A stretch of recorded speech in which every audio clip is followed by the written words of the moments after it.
नमस्कार दर्शक बंधुरा स्वागत आपनादेर सुमितास किचेन एंड ब्लग्से। आज के आमी बानाबो सोयाबिन आलूर एकटा सम्पूर्ण निरामिष रेसिपि। एकटू आलादा रकम बानाबो। ताहले आमी रेसिपिटा बानानो स्टार्ट करी। सोयाबिनेर तरकारिटा बानानोर जन्य एखाने आमी देखें बंधुरा एक बाटी सोयाबिन निये नियेछि। एखन आमी सोयाबिनटाके एकटू गरम जले फुटिये नेब एकटू नुन दिए। सोयाबिनटाके सिद्ध करार जন্য এখানে গামলায় আমি এক মগ জল গরম বসিয়ে দিয়েছিলাম। এখন এখানে আমি 2 চামচ নুন দিয়ে দিচ্ছি আর সয়াবিনটাকে আমি ঢেলে দিচ্ছি। এখন 2 থেকে 3 মিনিট সয়াবিনটাকে একটু সিদ্ধ করে নেব। সয়াবিনটাকে আমি 2 থেকে 3 মিনিট সিদ্ধ করে নিয়েছি। এখন আমি নামিয়ে নেব সয়াবিনটাকে।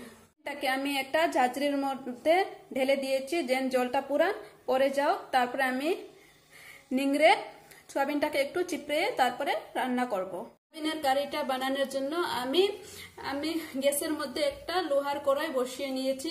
লোহার কড়াইয়ে বানালে একটু টেস্টটা ভালো লাগে বেশি। আপনাদের কাছে যেও কড়াই আছে সেটাতে আপনারা বানাতে পারেন। কড়াইয়ের মধ্যে আমি 4 চামচ সরষের তেল গরম বসিয়ে দিয়েছি। এখন আলুটাকে আর সয়াবিনটাকে একটু আমি ভেজে নেব।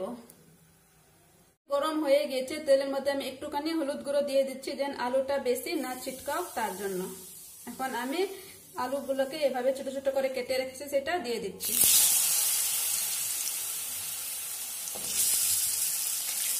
একটুখানি নুন দিয়ে দিচ্ছি।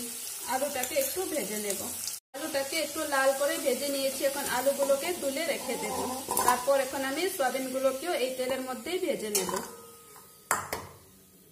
আমি ওই তেলের মধ্যে সয়াবিনগুলোকে ভেজে নেব। সয়াবিনগুলোকে আমি একদম এইভাবে চিপড়ে জলগুলোকে নিংড়ে নিয়েছি। এখন সয়াবিনগুলোকে আমি ভেজে নেব।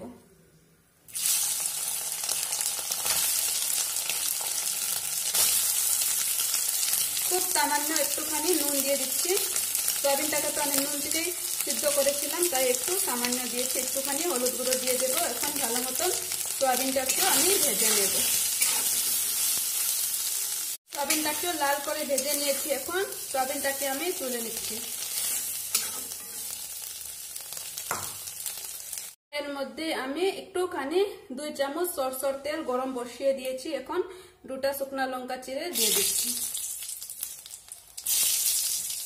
1/2 চামচ গোটা জিরে দিয়ে দিচ্ছি। একটুখানি হলুদ গুঁড়ো দিয়ে দিচ্ছি আর 1 চামচ আদা বাটা দিয়ে দিচ্ছি। এখন আমি একটা টমেটো গ্রেট করে রেখেছিলাম মিডিয়াম, ওটা দিয়ে দিচ্ছি।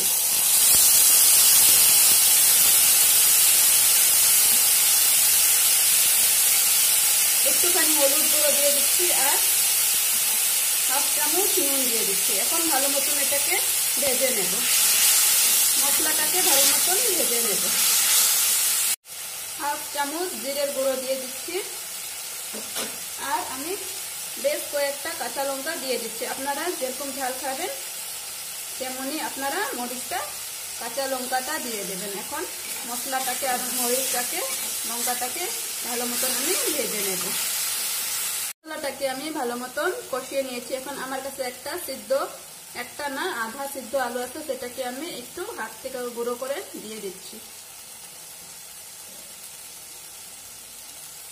সিদ্ধ আলুটাকেও মশলার সাথে একটু আমি ভেজে নেব। সিদ্ধ আলুটাকেও আমি একটু মশলার সাথে ভেজে নিচ্ছি। একটুখানি আমি সামান্য জল দিয়ে দিচ্ছি। জল দিয়ে আমি যে সয়াবিন আর আলুটাকেও ভেজে রেখেছিলাম সেটাকে ঢেলে দিচ্ছি।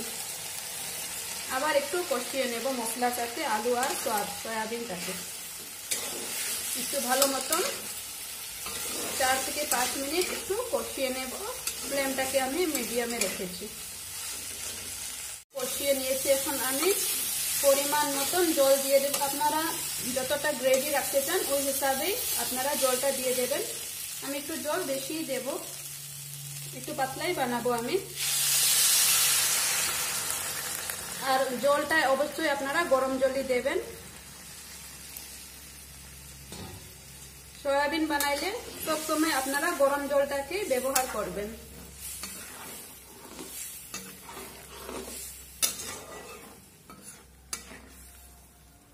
এখন আমি সয়াবিনটাকে মিডিয়াম ফ্লেমে 5 থেকে 6 মিনিট সিদ্ধ করে নেব।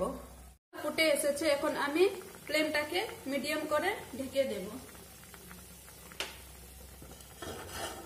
5 থেকে 6 মিনিট হয়ে গিয়েছে, এখন আমি খুলে দেখছি।